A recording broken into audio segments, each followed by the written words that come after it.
Yesterday afternoon, I got a call from a couple that I had sold their farm back in 2020, and they had a 128-acre farm up in Tazewell, had about a mile worth of river frontage on it on the Clinch River.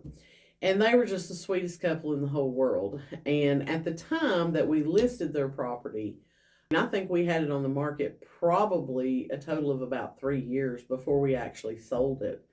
The price tag on it, we had started out at $750,000 and had to keep coming down because real estate wasn't selling back then the way real estate sells today. And so for that price range, it was just, we couldn't get a buyer. So we had dropped the price, and then in 2020, we got a cash buyer for this 128-acre farm. And unfortunately, we went to closing at the end of March that year, which is right about the time that COVID had hit full force. We were seeing a lot of businesses that were shut down and locked down or whatever. And when we got to closing, I didn't get to give them a big old hug because they were in their late 80s. And I was just trying to keep them safe. I see a lot of people, I'm in contact with a lot of people. I wasn't sick, hadn't tested positive, but I didn't want to take the chance of passing something to them that would make them sick. So I didn't get to give them a hug. We did have a very tearful goodbye, though.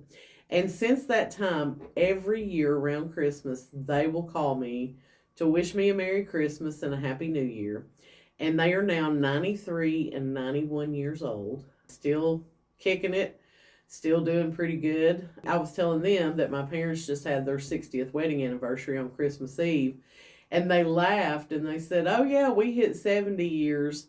I think it was a couple of years ago." So that's just amazing to me that a couple can be married 70 years. But they both sounded so good, and it was great to hear their voice. And it just reminds me that not all clients are going to become best friends with you, but it's really special when you do meet a couple like Larry and Lois and you just bond with them. I told them I felt like my parents had moved away when they took off and went to Colorado, which is where their children live.